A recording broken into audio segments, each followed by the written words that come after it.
हरे Krishna everyone, कैसे हो आप सभी लोग। आई होप आप सभी लोग बहुत अच्छे होंगे। सो आज हमारा टॉपिक है कि अगर आप टीआईटीपी वीज़ा पे आने वाले हो या फिर जापान में वर्क कर रहे हो, तो आपने बहुत सारे एजेंट्स को जिस भी सेंडिंग ऑर्गेनाइजेशन से आप आए हो या फिर जापान में भी बहुत सारे जैपनीज़ लोगों से भी ये बोलते हुए सुना होगा कि अगर आप अपना वर्क प्रॉपरली नहीं करते हो या फिर अपने कॉन्ट्रैक्ट को तोड़ते हो, क्योंकि जो टीआईटीपी वीज़ा है वो एक ट्रेनिंग वीज़ा है। आप वर्क पे नहीं आते हो जापान, मतलब आप किसी भी काम की ट्रेनिंग लेने के लिए आते हो। ठीक है, तो आपने देखा होगा कि बहुत सारे लोग ये बोलते हैं कि अगर आप मतलब अच्छे से काम नहीं करोगे, अपना को वर्क कॉन्ट्रैक्ट तोड़ोगे, वहाँ पे आपका वर्क इन्वायरमेंट अच्छा नहीं है, तो भी आप वहाँ पे जॉब नहीं छोड़ सकते, क्योंकि अगर आप अपना वर्क कॉन्ट्रैक्ट छोड़ोगे तो फिर आपको सीधा इंडिया डिपोर्ट कर दिया जाएगा। सो इसी ये बात कितना सच है कितना नहीं है, इसी टॉपिक के ऊपर मैं आज ये वीडियो बना रही हूँ एंड वीडियो को लास्ट तक देखना। चलो स्टार्ट करते हैं। तो सबसे पहली बात कि क्या आप ऑटोमेटिकली जैसे ही आप कंपनी छोड़ते हो वैसे ही डिपोर्ट हो जाते हो, तो बिल्कुल भी नहीं।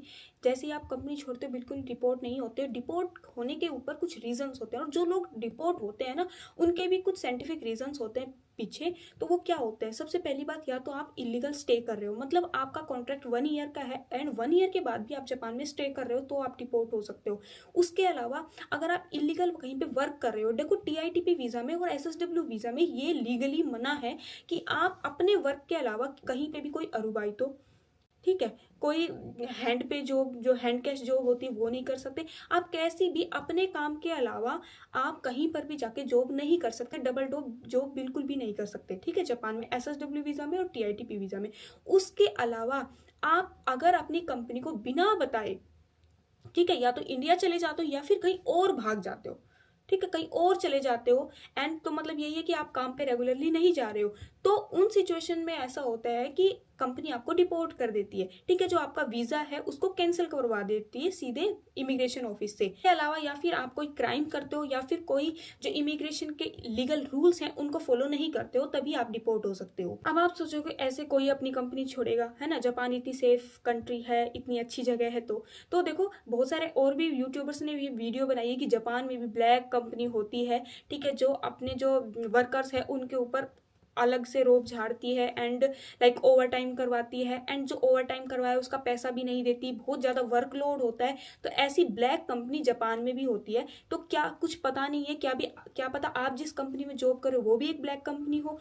तीन और चार पॉइंट मैंने भी आपको ऊपर बताए हैं, तो ये आपको बिल्कुल भी नहीं करने। इन पॉइंट्स अगर ऐसा कुछ आप करते हो तो आप सीधे डिपोर्ट हो जाओगे। ठीक है, आपका सीधे वीज़ा कैंसिल हो जाएगा। एंड ऐसे केसेस, ये कोई मतलब मैं जो बता रही हूँ ये कोई ऐसा नहीं है कि जो अभी तक हैपन नहीं हुआ। ऐसे केसेस जापान में आए दिन होते रहते हैं, इंडियंस के साथ भी एंड दूसरी और कंट्री से जो लोग आते हैं उनके साथ भी। अब दूसरा क्वेश्चन ये आता है कि क्या टीआईटीपी वीज़ा में वर्क चेंज पॉसिबल है या नहीं है, ट्रांसफ़र पॉसिबल है या नहीं है। ठीक है, अब ट्रांसफ़र पॉसिबल है या नहीं, उससे पहले मैं आपको ये बता देती हूँ कि किन किन सिचुएशंस में ट्रांसफ़र पॉसिबल है। ठीक है, आपके साथ जब कोई आपके जिस वर्क प्लेस पे आप वर्क कर रहे हो उस पर कोई दिक्कत होगी, तभी तो आप टीआईटीपी में ये एप्लीकेशन डालोगे कि भाई मुझे ये दिक्कत हो रही है एंड मुझे अपना वर्क चेंज करना है। क्योंकि वैसे टीआईटीपी में एक वर्क कॉन्ट्रैक्ट वो होता है, आप जिस कंपनी के थ्रू आप जापान में आए हो, जितने दिन के लिए भी आए हो, 1 ईयर का भी होता है, 3 ईयर्स का भी होता है, उसी कंपनी में आपको जो जैसे और लोग बताते हैं, जो एक बेसिक इन्फॉर्मेशन सबको पता है वो ये है कि लाइक 1 ईयर के लिए आप आए हो तो आप उसी कंपनी में 1 ईयर तक जॉब करो। ठीक है, खुद से जॉब चेंज करने का ऑप्शन नहीं होता है। ठीक है, टीआईटीपी वीज़ा में, एंड उसी कंपनी के थ्रू आप वापस इंडिया जाओगे। उसके बाद आप किसी भी एसएसडब्ल्यू वीज़ा पे या किसी भी वीज़ा पे दोबारा जापान आ सकते हो। तो कौन कौन से केसेस हैं जिसमें आप अपना लाइक एप्लीकेशन डाल सकते हो कि आप अपना जो ट्रेनिंग ट्रांसफ़र है, ठीक है, आप रिक्वेस्ट कर सकते हो कि भाई मुझे अपना जो कंपनी है वो चेंज करनी है इमिग्रेशन ब्यूरो से। कुछ कुछ जो मैं इंफॉर्मेशन आपको दे रही हूँ गाइस, वो मैं ऑफिशियल वेब जो टीआईटीपी की ऑफिशियल वेबसाइट है OTIT, उससे मैं आपको ये इन्फॉर्मेशन दे रही हूँ।